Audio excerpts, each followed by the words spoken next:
channel for another Cozy Things chat. I am really excited to be joined by my friend Katie. And Katie is a booktuber and bookstagrammer, and her channel is Life Between Words, but she's also a very busy lady, a mother of 3. So I like that when she's not as active on her channel, she has a really beautiful, beautiful spread on her bookstagram account, which is also Life Between Words. And I will link everything down below. Katie and I are like Venn diagram of shared reading interest. I'd say would be middle grade. Katie does you like some mysteries, right? Mm-hmm. Yeah, I'm not as well versed as you are, but I do love mystery. You enjoy a good mystery, yes, and some classics. Mm-hmm. And yes, I still like one of my favorite reading memories from this year is Buddy reading The Other Bennett Sister together. Mine too. I was just looking at my favorite books from the year, and that's on the list. Oh, it was just, I think it was that it was so unexpected. And Mm-hmm. also Katie is the creator and one of the hosts of Middle Grade March, which is just part of the regular pattern of my reading now, my reading life. And she saw I was hoping to read The Other Bennett Sister. My hold was coming in, and it was like halfway through February. And you messaged me and you're like, can we buddy read it? I'm like, can we buddy read it in like 4 days? Because that's when my hold comes in. And then we did. So I think it doesn't feel hard to get through a big book like that if you're enjoying it as much as we did. So yes. Yeah. And very exciting news recently is that Katie is opening a publishing house with a friend, and it is Owl's Nest Publishers. So would you like to tell us a bit about that, kind of what kind of books you're hoping to publish, and what was the inspiration for this, and yeah, just kind of general plans? Yeah. Okay. I'm so excited about it. And I'm starting this publishing company with a friend of mine, a dear, dear friend that I've known since I was a really little girl. And we just announced this. So it's like the news is really fresh, although we're not actually technically we're not open for business yet because we're not taking submissions until January, but we needed to start talking about it.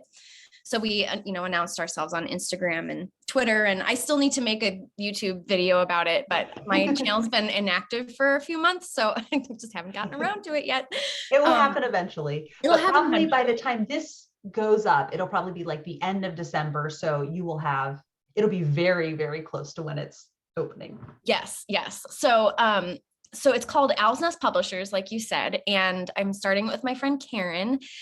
And we started talking about the idea germinated over a year ago. So Karen just moved up to Wisconsin, which is where I live, from Alabama. That's so exciting. It was very exciting because the pandemic hit and people started working virtually, and her husband and she were like, well, now's as good a time as ever to move. Where should we move? Let's move to Madison.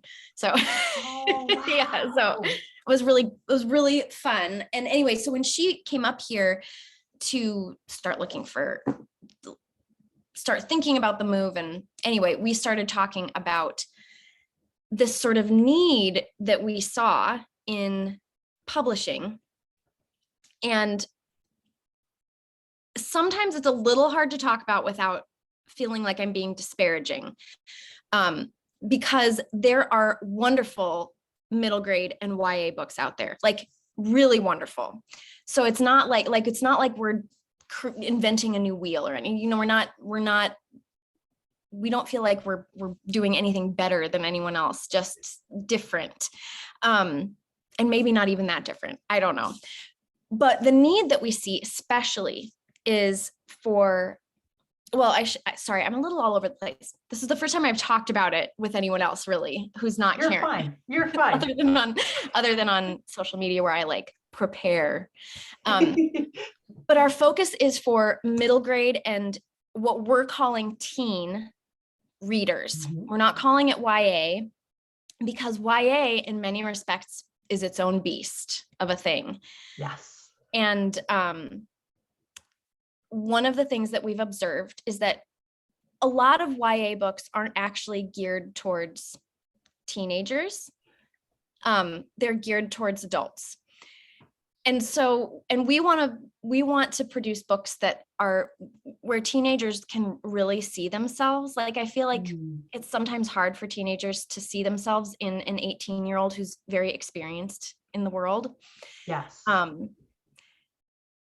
And younger. So especially there's this like giant hole in publishing right now for kids between the ages of like 12 and 16. There's a lot of books that are geared towards kids that are older and kids that are younger, and we will include those older and younger readers in our target audience. But yeah, that like in between sweet spot is one of our, you know, special loves, I guess. So that was sort of the seed that germinated. And when Karen moved up here, we were like, we talked about it and we were like, we should just go for it.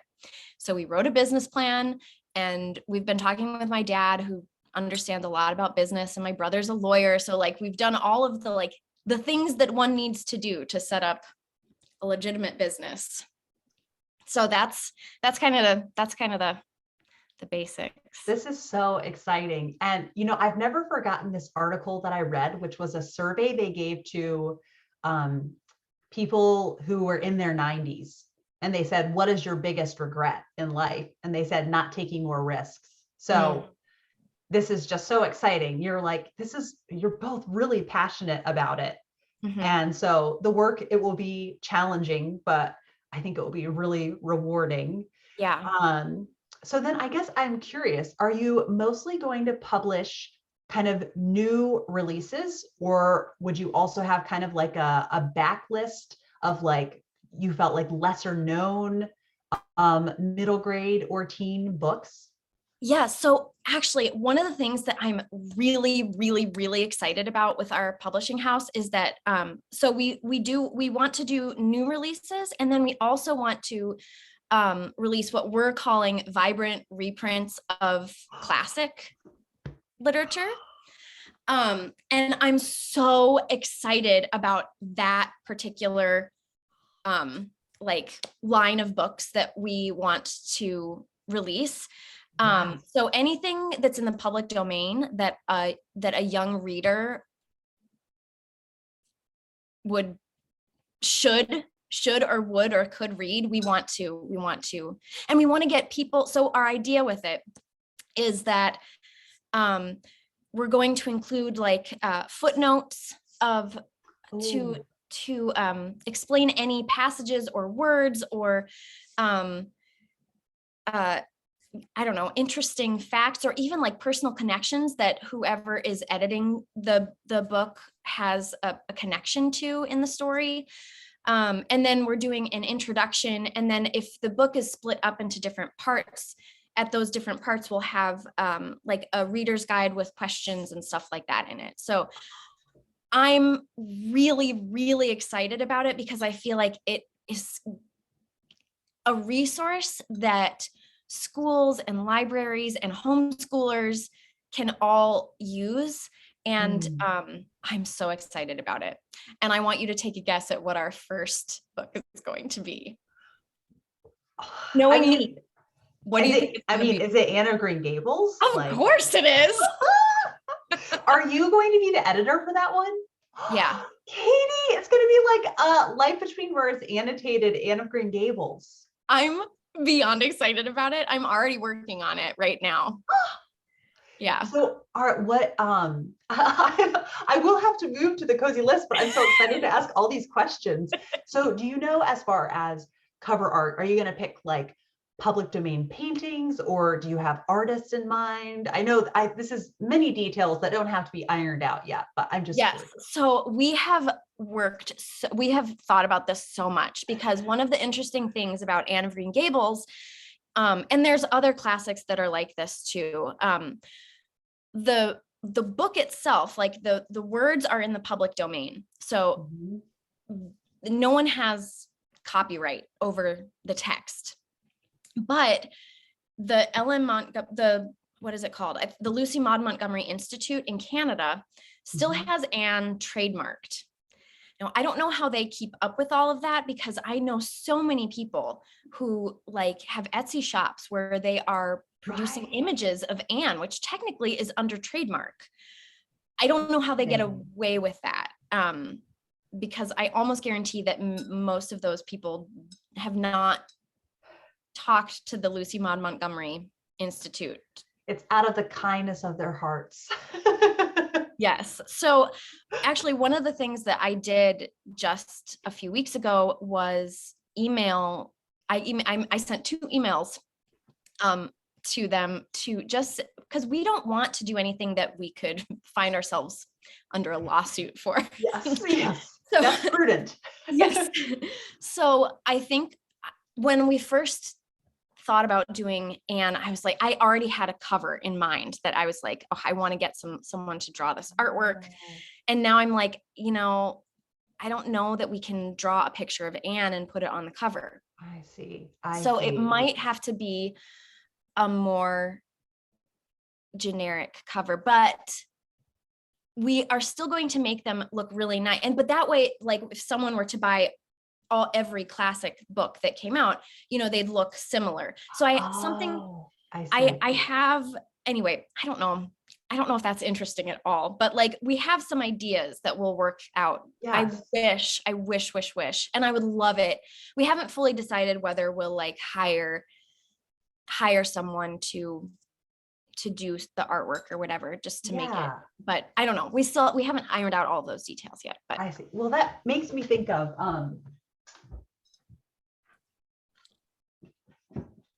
these source books like Jackie Oakley covers. So obviously she drew Anne is trademarked, but she like investigated the wild, like my Pokemon Band-Aid there. It's like you have kids or something. I know. It's like, why bother buying grown-up Band-Aids? We're fully stocked with kids ones. So like the wildlife that's there, like it says on the back, like all of the flowers, and then there's are those apple blossoms or dogwood? So there's lots you can do without putting a redhead on the cover. We were actually, that was one of my ideas when we were sort of like, okay, maybe a picture of Anne is out. And I don't know, maybe a picture of Anne isn't out of the question. Like it's far enough away where we have to have the cover designed that, we're still exploring. But I was like, okay, if Anne is off the table, Anne herself, then it has to be wildlife. Like there has to be wildlife. So that is. Oh, because now, of course, I'm thinking of the Penguin English Library ones, and those are really cool because I like it's kind of a hint of things to come in the book, but they aren't spoilers. Yes. So yes, that was actually sort of my inspiration. There's like hints in each of the books that they have, that's part of the classics line. Yes. Yeah. This is okay. Very, very many exciting things to come. So I have linked Owl's Nest Publishers down below. Everyone go follow them, and we can just ride along on this great adventure that is to come. 2022 is going to be exciting. Yes, very. Yes. Okay, so now drum roll for the cozy things list. We're going to go through 10 things, and I just leave it very vague and open and up to interpretation, because coziness is in the eye of the beholder, I guess. So Katie, what is your first cozy thing? Okay, so I wrote down a list. Perfect. And I don't know if I'm not sure that there's a lot more than 10 things on here. Well, you can some people sandwich books that make them think of another book, or you know what I mean? Yes. So my preface for everything is I am a person that is very drawn to nostalgia. So to me, cozy is almost a synonym for nostalgia.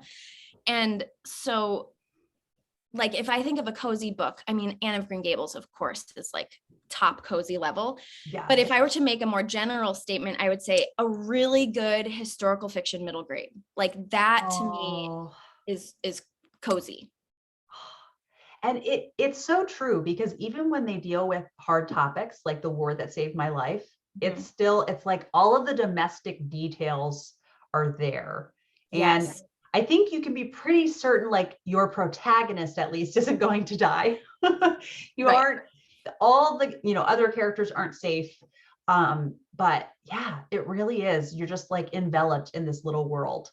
Yes. And there's something about like a time and a place that's not today that feels like a cozy, I don't know, like in reality, I know that historical time periods weren't very cozy at all.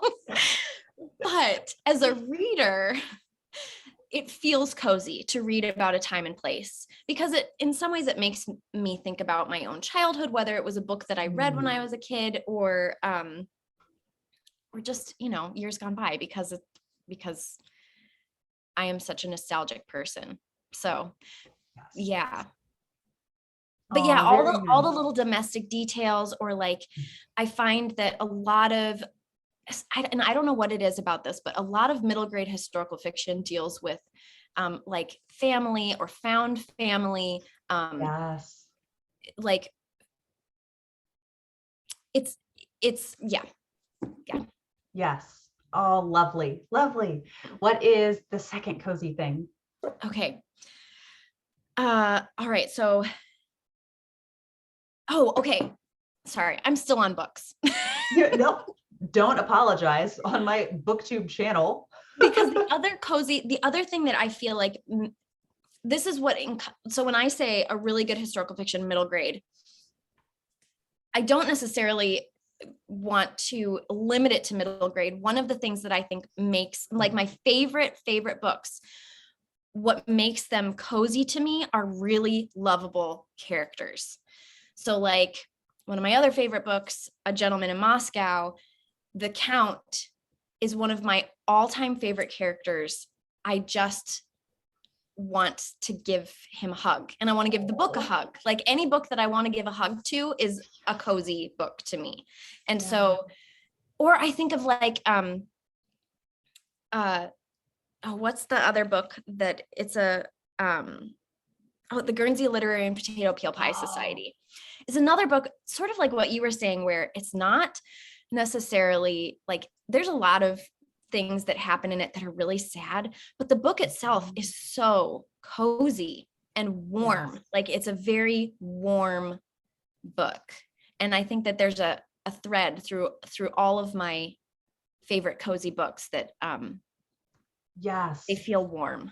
Yeah, maybe it's this, that we feel this human connection as we read it. And I've heard it said, like, people are capable of actually having a lot more friendships than we do in reality. So kind of we outsource our friendships sometimes, like through book characters.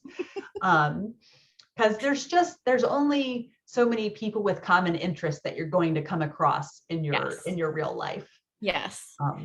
So yeah, no, and also just thinking about historical fiction, it's kind of like we know the outcome of all of the obstacles that they're going through. And so we feel like we kind of have our footing and know generally what we can expect from the next few chapters. Yes. Yeah. Especially if it's a historical fiction novel where it is a very, like, it's set in a very particular time, like World War II. Yes. We know the end. We know how World War II ends. Yes. Yes. Yeah. Oh, sorry. Go ahead. No, go ahead. Oh, I was just going to say, what is your next cozy thing? Yes. So actually, one of the things you said is a perfect segue, which is outsourcing friendships, because and that is, in the internet age, it is just something we do, because it is. But I want to meet. I'm actually having trouble since we moved. I'm having trouble finding like readers in my real life. But then the internet is really nice to find people with your specific tastes. So sorry, your cozy thing. No, I totally agree with all of that. I mean, I think that is one of the real blessings of, like, the online book world. The bookdernet is being able to always have other readers at your fingertips that you can be friends with. Yes. But yeah, my second thing is TV. So my parents are going through all of Friends for the very first time. Oh my goodness. And I love Friends, and they make fun of me. Sometimes I'll go over at night after my kids are in bed and I know they're watching Friends, and I'll just go over and watch it with them. And I've seen it so many times, Kate, from beginning to end, that so it's all the episodes are on HBO right now, but for whatever reason, whenever a TV show is on a particular platform, sometimes there's some funny editing. So like I have seen all of the DVDs over and over and over again. So I basically have every episode memorized. So like if there's an HBO, like sometimes scenes will be cut off and I'll be like, oh my gosh, they cut off a line. There's a line that's missing. And I'll say the line, and my parents are like, how many times have you watched this, Katie, that you know there's a line of dialogue missing? But they are my friends. Yes. I know them and I know the show so well. It's very cozy for me. Like I can fall asleep watching Friends. Now, and I have in the past.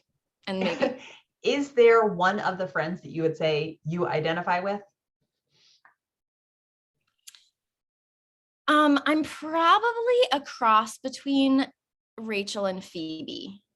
Okay. I can see, I feel like you are kind of like the whimsy and stuff of Phoebe. I definitely see that. Yeah. I'm not as like off the wall as Phoebe. No.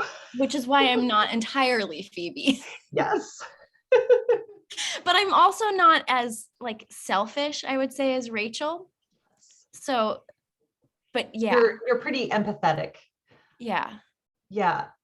Oh, so fun. It is. I mean, it's really, really such a funny show. Oh my gosh, it's so funny. And Phoebe really is my favorite character though. Phoebe and Ross, which is a little bit of a unpopular opinion. There's actually Ross, not like Ross. He's so whiny. Oh my gosh, he has the best hangdog expression though. And the situations that he gets, like none of the other guys get into this, like the ridiculous situations he finds himself in are so funny. The teeth whitening, the leather pants. Do you remember that episode? Oh my gosh, that is so funny. But then like what I remember are like the shampoo bottle spilling, and like Rachel's trying to have a conversation with him. He's like, the shampoo. And he's like not even aware that she's trying to have a very significant conversation with him. I just think that's so funny. It's so funny. That's the thing, is I need to more treat it like this is a sitcom, whereas I'm more like, oh, I can't imagine being married to Ross. Yeah, I wouldn't want to be married to Ross. I mean, he's a great sitcom character. And also that he is a paleontologist. Like I love when sitcom characters have very specific jobs that are unusual. Yes, I know. And you know what is so funny about the fact that he's a paleontologist is that the rest of the Friends make fun of him for having such a boring job. But I'm like, are you kidding me? Of all of their jobs, his is the most interesting. Like, I don't 100%. Know any paleontologists in my real life. Yes. No, I totally agree. Yeah, because it's like a nerd job, but like it is whatever. A nerd job, but like a cool nerd job. Like there's even that runner in the series where Ross is like, I am Indiana Jones. I forgot about that. Oh, it is like, yeah, I watched through it all a couple summers ago, and each episode there was at least one line that I would be like crying, laughing. Mm-hmm. Yeah. Oh, I actually think even though he'd be annoying to be around in real life, Chandler might be my favorite. I the real like dry, snarky humor. Yeah. I just find very, very funny. He is funny. Sometimes he's a little too sarcastic for me. No, and it is, then there's the cross off where you're like, where is your sincerity?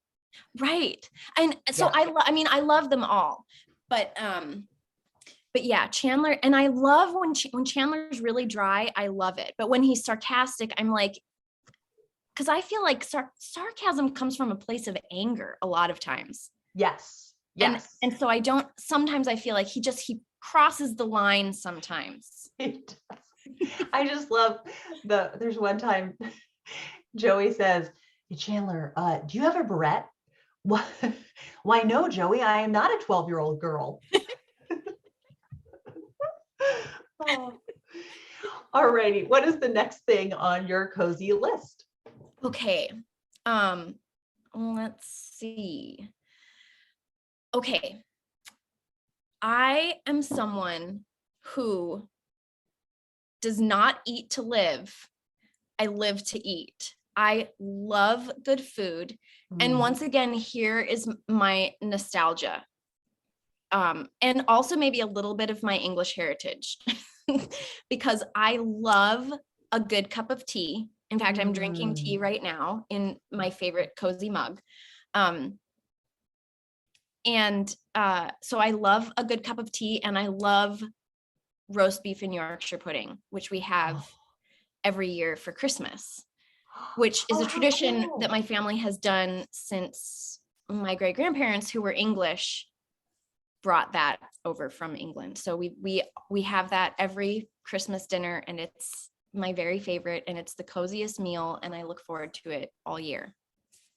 That is so fun. Now, have you ever baked the Yorkshire pudding? I'm sure you've seen it done a lot.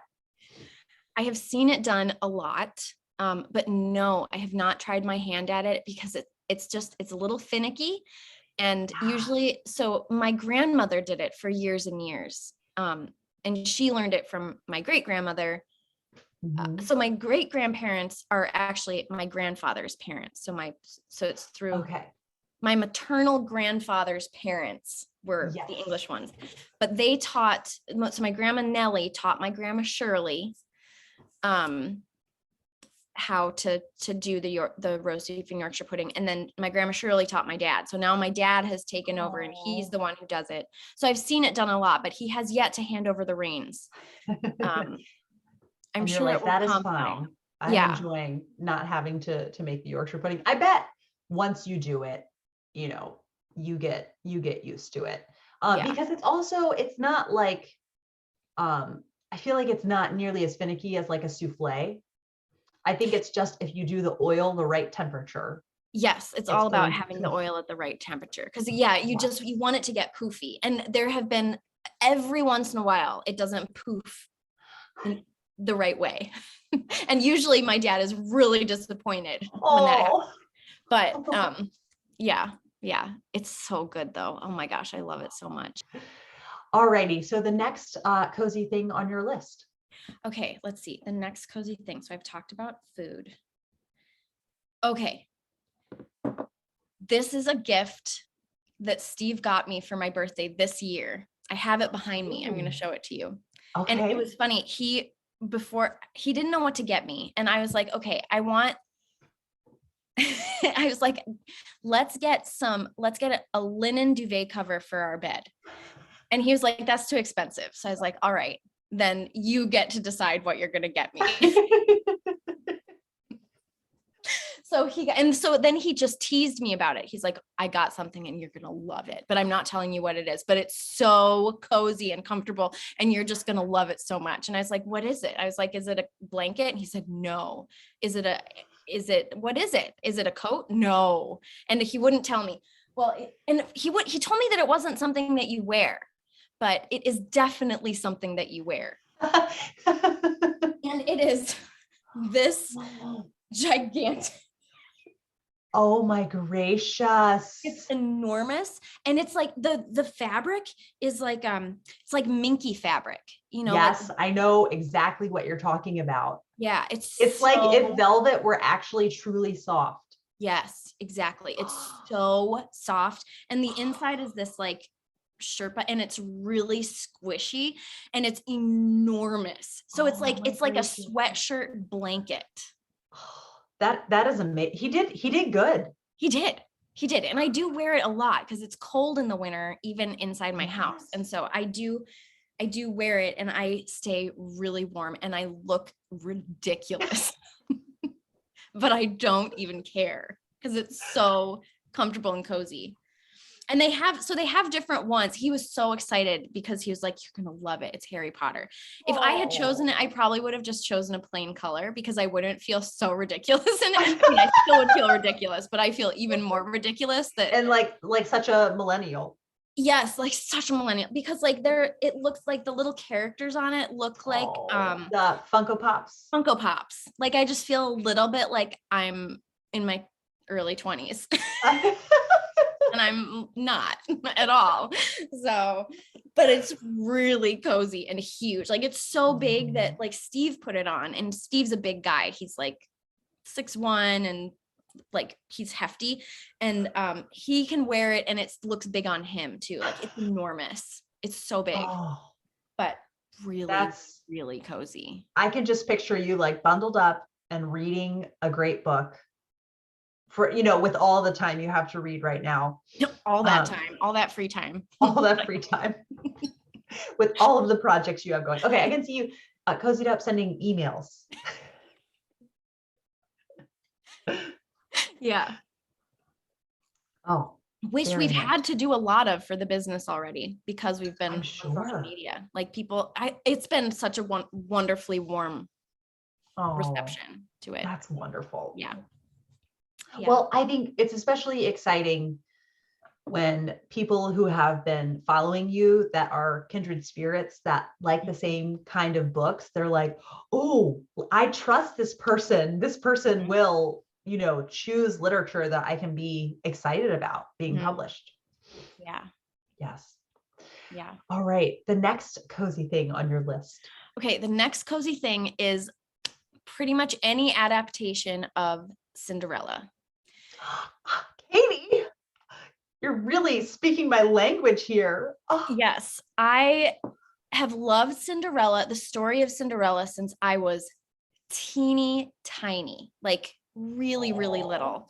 And I started with, the original Disney, but then my grandparents had a version of it that they'd like recorded on TV. And it had, I bet which, I think it's the Leslie Ann Warren. Yes, the Rodgers and Hammerstein. This was like in the 80s, right? That it came out. Yes. Love that version. I haven't seen that in years, but as a little girl, oh my gosh, loved it. And Ever After was like my teenage Cinderella obsession. And it has like lived up to my memory of it. I rewatched it this summer. It is just a really good movie. It is so good. It is really just wonderful. I love it. It's a pretty common rewatch for me because it is such a cozy movie, and it is. I rewatch it pretty regularly. It's also something that like if I'm doing something that I like, one of the things that I do when I want to feel cozy is I'll turn something on that I'm really familiar with in the background just to have it on in the background. And that's something that I can be doing other things and just have it on in the background. So like, I don't know, whatever, cooking dinner or folding laundry or whatever, I can have it on in the background. Yeah. It is. I find it calming. Yes. And even the newest adaptation with Lily James, the new live action Disney is so good. Be Still My Heart. That one was that was the one that actually it awakened in me the realization of how much I loved the fairy tale of Cinderella, because it really gives the Disney one. I love it because it the art in it is beautiful, and Eileen Woods, who did like the singing voice of Cinderella, it's beautiful singing, but the characterization is not all that strong compared to other Disney princesses. But they give both the prince and the princess characterization in that. And do you remember me saying in like one of our quiz nights that he's Prince Kit, and Kit stands for King in Training, which is so cute. I had forgotten about that. I do remember that, but yeah, I've forgotten. Yeah, that's so. Yeah, and like the amount of emotional depth it's able to go into, like the part that always makes me weep is when his father is on his deathbed and he curls up like a little boy and like lays beside his father. Oh, I'm like tearing up just thinking about it. I know. Oh, Yes, the and emotional depth that the live action added to the original Disney fairy tale yes, was beautiful. And like yes, even the you know the mantra that she says, have courage and be kind. yes, I just love everything about it. It was yes, such a beautiful, and her twirly dress yes. was amazingly twirly. It And was. I have always this also goes back to like being a teeny tiny little girl and wanting to Oh, wear dresses all the time, but only if they were twirly. I only wanted to wear dresses, and I only wanted to wear dresses that were twirly. And oh, her dress in Cinderella was yes. twirly. Yeah, and also I love like so much care was put into that adaptation. It's just very much like it keeps the dignity of the story and just builds on everything that's good in it. And also I love her mom singing Lavender Blue is Me then the too. theme of Lavender Blue is built into the rest of the soundtrack. Oh, Yes, it's just so good. the best. Oh. So last year when I was homeschooling Fox, Mhm. I was doing the Charlotte Mason method, and like one of the things that Charlotte Mason works into lessons is like folk music, and Oh. Lavender Blue was the song that Oh. the you know the book the what they told us to do. So I was like, okay, we're gonna listen to this version Oh. of Lavender Blue. Oh, Yeah. so fun. That's so fun. Now, for the like really corny versions, I think of like Cinderella Story with Hilary Duff Uh-huh. and Ella Enchanted, which Uh-huh. it's like it is not the book at all, but my high school self was just and utterly enamored with the movie Prince Char. Mm-hmm. Um, yeah, there are there are some doozies out there. Now, I have to say, the new Amazon Prime one, I I haven't was even watched it yet. I just don't know that I can bring myself. if you can enjoy it, like I will be very happy for you. But I made it through, I'm not joking. I think I made it through 8 minutes. Oh. that is not high praise. You can put that in the reviews. I made it through 8 minutes.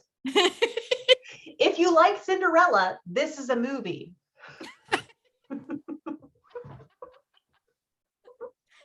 It's like it's also I think Camila Cabello, I think her voice is beautiful, but Mm-hmm. I didn't think it worked for like as a musical. I don't know. Mm. Oh. Yeah. Now, one that I think it's no longer on Amazon Prime, but that I really love is set um in Rome in the 50s. And it's Oh, an actual like Italian one that was made, I think maybe 2012. It's really beautiful. I've never even heard of that one, Kate. Yeah, it's what is her Cenerentola is like Okay. her Italian name. I'm Yeah, gonna see if there's any way I can get my hands on it, because I would really like to watch that. I'm pretty sure on UU Media.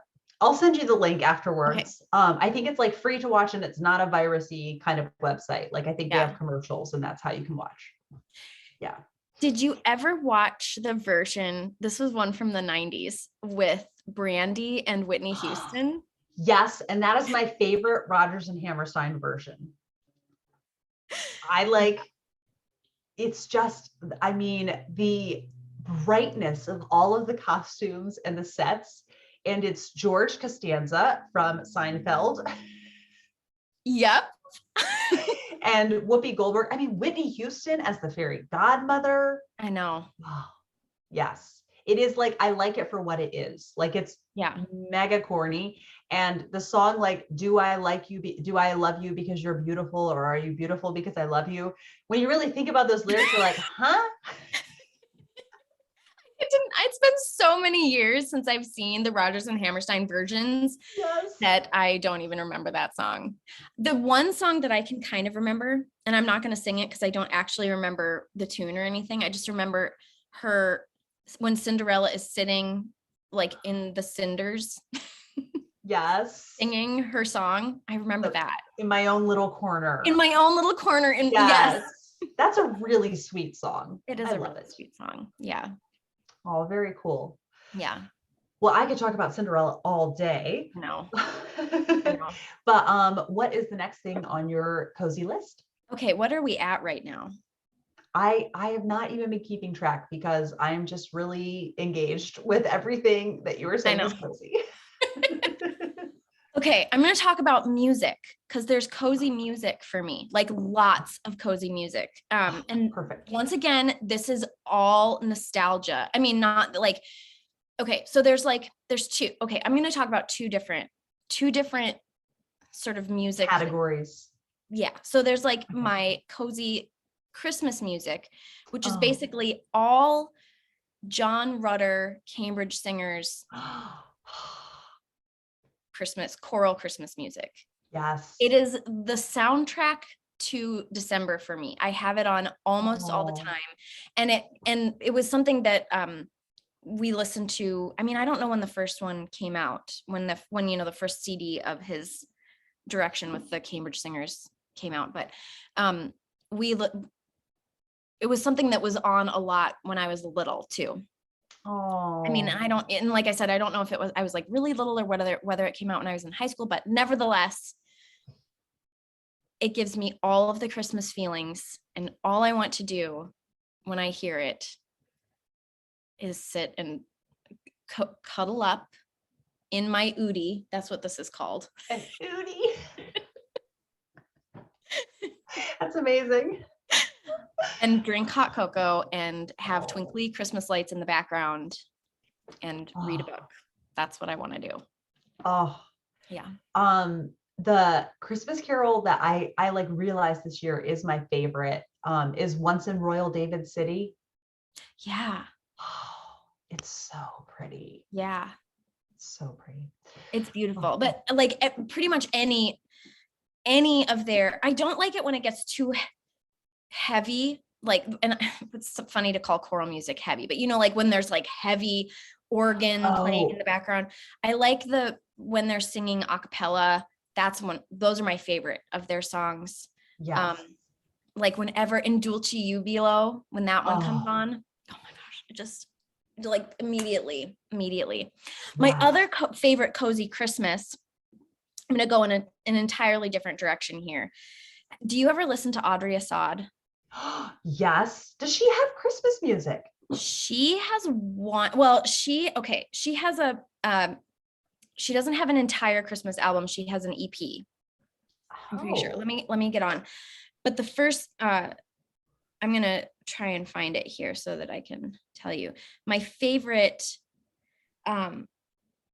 So she has, do I have this? So she does have, in 2019, she came out with an entire Christmas album. Well, really? There's 7 songs. So like in between. 7 more than I knew. Yeah. And my favorite song, Christmas song that she sings is called Winter Snow. Ooh. It is so beautiful. You have to go listen to it. So, but first, before you listen to the song Winter Snow on her Christmas album, you have to listen to the version that's actually on one of Chris Tomlin's albums. Okay. A different version. So she like redid it for her own album. Mm-hmm. And they're both lovely. But the one that I heard first was the one that she sang on Chris Tomlin's album. And I could literally listen to that song on repeat. I mean, she has the voice of an angel. I just love it so much. Her voice really is. It has such like a deep richness to it. It's incredible. Also, one of my favorite songs that she sings is of the hymn Abide With Me. Have you ever listened to her? Oh my Yes. gosh. Yes. The next album or category of Yes. music. So the next category of music is like music that my parents listened to when I was little, and I have really visceral memories. So like here they're so different from each other, but they're all like have that equal cozy fondness in my heart. James Taylor, Bonnie Raitt, the Allman Brothers. Almond, like the nut? No, Allman Brothers. They U wrote L. no Allman, Allman Brothers. Okay. Okay. I'm gonna look them up. Yeah. So they sang a song that's like I'm gonna sing it for you. Get ready. Their I'm most ready. favorite song. I bet you'll recognize it. It's like, Lord, I was born a rambling man, trying to make a living and doing the best I can. When it's I time think for that you is to sounding begin, like I hope you starting to ring a understand. bell. Yeah. Yeah. They were like a 70s rock band.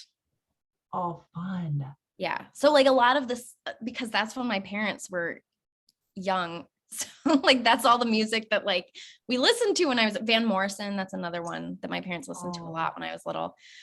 But yeah, James Taylor in particular, he has my heart. Love him. And so cozy. There's like particular times of the year when I have to listen to James Taylor. Like his music to me is fall. That it is fall music.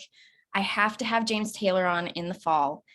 And ever since you said that a few years ago, that has like I've taken that tradition on for myself. I'm so glad. Yes. Thank I'm you. so glad. For fall music. I'm not sure there's any other music, any other time of the year that like I feel is particularly seasonal other than like Christmas music, but James Taylor in the fall. That's it. Yes. But like I have memories of like I'll hear a Bonnie Raitt song and it'll take me back to being like my mom used to always listen to music, and I remember her being in the kitchen, and I remember the door to the garage being open, and we had like a screened door that where the spring was broken. So we'd run out the door and it would slap shut. And like I can hear, whenever I hear the music, it takes me back to those moments. It takes me back to like summertime with the kitchen door open and the screened door slamming shut behind when we'd be running in and out. So yeah. You need to write about your childhood eventually. I do. You're right. I do. And I feel like I don't know if my memories are quite vivid enough. Like if I was going to do something, it would be, this sounds so like audacious and pretentious. And I don't pretend that it would be anything near the quality of Brown Girl Dreaming, but I love that because she has these snippets of memory. And that's kind of how I feel I remember my childhood. But there is something just really special, I think, about someone being able to capture that. I don't know if you remember the movie. It came out when we were kids, My Dog Skip. Yeah, I do. Yeah. So he lived when where I lived in Mississippi, he lived like an hour. He grew up an hour away from where I was. But I read that book, and by the time you get to the end of the book, he's going off to college, and it's just so it really is painful because the book essentially at the end, it's the death of his childhood. Yeah, and it's I get choked up every time I think about the ending. He says, Skip may have died, but he'll always live on in my heart. Anything that's sort of about the death of childhood really gets me. Like Toy Story 3, Kate. The first time I saw Toy Story 3, so I was living in Los Angeles, and my aunt and my two little cousins had come to visit me. And so they were pretty young at the time. I think I was like 24 when it came out in 2009 or 2010 when I was living out in Los Angeles. And we got tickets for the opening day at the Chinese, the Disney theater, the Chinese, I know the one you're talking about. I can't remember. what it's called, but the Disney theater. Anyway, it was like a big event, and like you bought your tickets, and like they had like really special treats that you went and collected, and they had someone playing. It was really old timey, like at the beginning of the show, like before the curtains drew, or the curtains were drawn back. They had like an organ player playing all like Disney songs and stuff. It was an amazing experience. But I remember my cousins were sitting on the side of me. Like my cousins were sandwiched between me and my aunt. And then on this side was a stranger, and the theater was packed. And I remember through like basically the entire second half of the movie, I was crying so hard. Like it was embarrassing. I was crying so hard. Like, and it was like the kind where I was like, I have to hold it together. Like this poor person next to me, I'm probably ruining their experience, because I was like, it was like ugly crying. Oh. but it's because it's about the death of childhood. It's so like the scene when they're all like, when they're at the dump and they're about to go into the incinerator and they're like accepting their fate. Oh my gosh. Rough. And then when Andy drives away to college at the very end, oh my goodness. And what is so painful about it is obviously you don't want him to be Peter Pan. Like, it's the way of things. You have to grow up. I shouldn't be sad that Peter's losing his teeth, but it's just like, and then, when you're a kid, like, it takes so long to grow up. That's how you feel. And then I keep saying that to Peter, actually. This is the shortest stage of your life, by the way. Yeah. Just enjoy it. Enjoy these carefree days. You think it's hard. Right. But these are the carefree days. These are the carefree days. Yes. Don't grow up too fast. But I think one of the reasons, and actually I was going to say Pixar is cozy to me, because all Pixar movies. So I'm really glad we're talking about this, because this is one of my other things. Perfect. But like one of the things that I think Pixar, even in that movie, even though I was like sobbing uncontrollably, it's not because I'm just, I guess I am sort of distraught, but like it's in a way, it's always bittersweet, right? Like the ending of Toy Story 3 isn't like, you're not bereft. You're sad and happy. Like you are, it is the perfect bittersweet ending.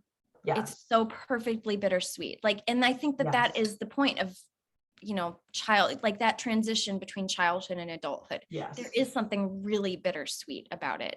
Yes, absolutely. Yeah. Cause it's just this cycle, this is what we all do.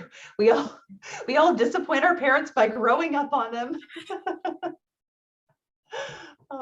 Well, do you want to pick one last cozy thing? Sure, I will pick one last cozy thing. Let's see. Okay. Should we talk about another movie, or should we talk about, let's talk about a podcast.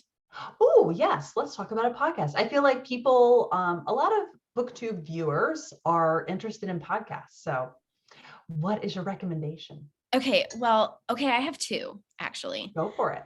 One is related to TV because I can't help it. It's The Office Ladies. It's so good. I wait with bated breath for that podcast to drop every Wednesday. Like I love it, and I look forward to it. It is such a treat for me when that I love their friendship.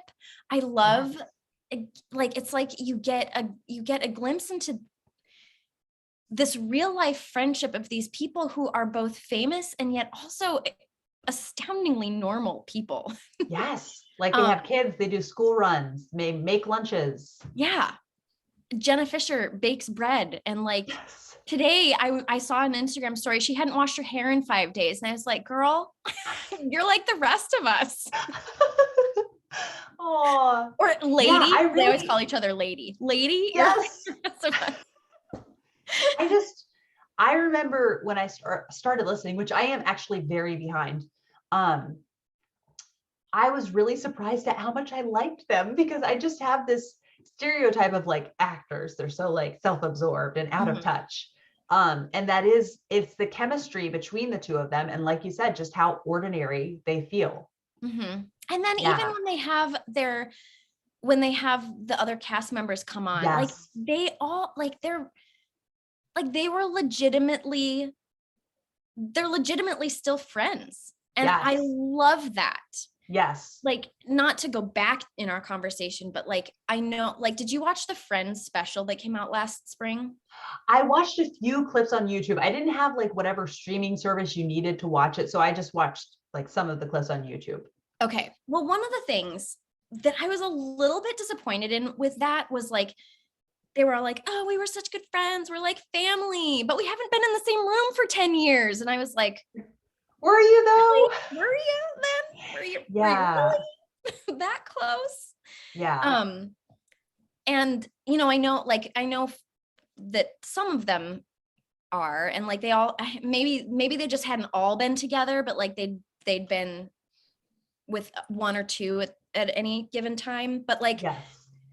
it really feels like genuinely The Office, we're all friends with each other and still are to this day. Like every once in a while they'll talk about how they have a running text exchange Oh. with most of the cast. So like Yes. I just love it. I love their dynamic. I love sort of rewatching the show with them, because that's my other comfort show is The Office. Oh. Even like that is so bizarre to Steve, because he's like, it's so uncomfortable. It's so like Dave, he can't watch it with me. yeah, But it is Dave a can't comfort handle show to me. it's the secondhand embarrassment. Like it's just Yes. too uncomfortable. Yeah. Yeah. Well, and this is it's a very interesting thing, because I realized, and it hadn't even occurred to me to think about this. Um, Dave and I experience stories very differently. Like most of the time when I read a story, I'm friends with the characters. Dave is the characters, like when he reads or watches. So Oh, that's like, it's like all the more up close and personal for him. that is fascinating. I'm Yes. going to ask Steve about that, You because should. You I should. should, because I wonder if that's why I enjoy The Office more than he does. Yes. Because Because I you're like, feel oh, like, my friends, gosh, they're embarrassing sometimes. oh, look at what Dwight did today. He's such a nut. And Like, I I love don't, too, like they talk about, don't they, like sometimes they'll just like run into each other like at the craft store. Like, okay. yes, yes. It's hilarious. Yeah. Didn't they said they went to Michael's and saw Steve Carell there. Yes. Well, he's got to go to Michael's as opposed to like Joanne's. Right. Yeah. So yes, it really is. It's a great podcast, and It's so it is good. their friendship. When Creed came on, I was like, it's fitting that this actor plays Creed. Like he is an unusual kind of person. He's an unusual human being. He is. But Creed is one of the funniest characters. Creed is Steve's favorite character on The Office. Is he really? Yes. Oh, that's so funny. Yeah. Everything that comes out of Creed's mouth, Steve thinks is absolutely hilarious. Oh, Which that's is so so funny, funny. because he's really like, he's not a very big character, but he's weird. Like he's just weird. A big old weirdo. Oh, Yeah. that's great. And then the other, I'll just real quick, because I know we probably need to go, but it's not even really a podcast. It's just an app, but I've been listening to it I just started listening to it during Advent, and it's the Dwell Bible app. Yeah. I love it. I keep seeing commercials for it, but it's like you just like fly by. Oh. Yeah. You And so have it to has pay like for it, which is why it's taken me a really long time to be like, I don't want to pay for it. I have a Bible already. Like, I don't need someone. But like, one of the reason that I love it is because often it's really hard for me to like find the time to really sit down without kids crawling all over me and spend time reading my Bible. And instead I can have a British voice in my ears read scripture. And like there's like a whole Advent series that they're doing right now, and it's lovely. Oh, how Lovely. cool. Now, are they alternating between the different gospels? Or are they like focusing in on one or doing more kind of long-term showing like prophecies and things? So let me see let me see. Let's go into the app. Where is it? Why can't I find it? I'm looking right past it. Here it is. So like um come on. Then of course it'll like go very quickly and seamlessly as soon as we're done. I know I can't find all the different ones, but like the other day was Psalm 90. So it was Psalm 90, and then Numbers, and then Second Peter, and then I think there was a gospel in there too. So they So kind of, they do it like a church service then. yeah. Because that's, oh, very cool. So there's like the Old Testament readings, and then A psalm, a psalm, and epistle, and epistle, and then a gospel. gospel. Mhm. Oh, that's so cool. Yeah, Wow. I'm gonna have to check that out yeah, because I've it's seen great. it, but there's yeah, there's like the very like Fabio kind of guy who is promoting it. Do you know who I'm talking about? No, I don't think I was ever getting any advertisements for it, but I bet you anything I will now, even though I already own it, because the iPhone is always listening. It really is. It's kind of terrifying. Oh, We're it's so resisting creepy. Alexa for now. So, We have Alexa, unfortunately, but well, oh, maybe. she just heard me. What's that? What are you saying about me? I remember the weirdest time that I realized my phone was listening to me. I was walking. I was at a park with my sister-in-law, and she was telling me about these new sunglasses that she'd gotten. Neither one of us had our phones out. And then later, I'd never heard of this sunglasses brand before in my life. And then later that day, I got an ad for that brand, and I was like, So I want to throw my creepy. phone in the lake. Like that is. But I'm not going to because it's really useful and fun. And I rely on it. I can't. Yes, Yeah. like the GPS. Like how nice is GPS? I can't tell you how many fights like Dave and I had when we were first married about directions before the GPS. I Like, remember I just had, oh, yes. I remember in college, had to like, I would like get on, MapQuest. Do you remember oh, MapQuest? I remember MapQuest.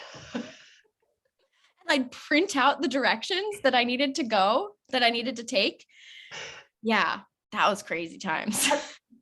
I'll have to send you this sketch of Joel Havers is his channel name. Now he does have some really crass things on there, so I'm not just giving an uninhibited Yeah, like recommendation a of his wholesale channel. recommendation. Yeah.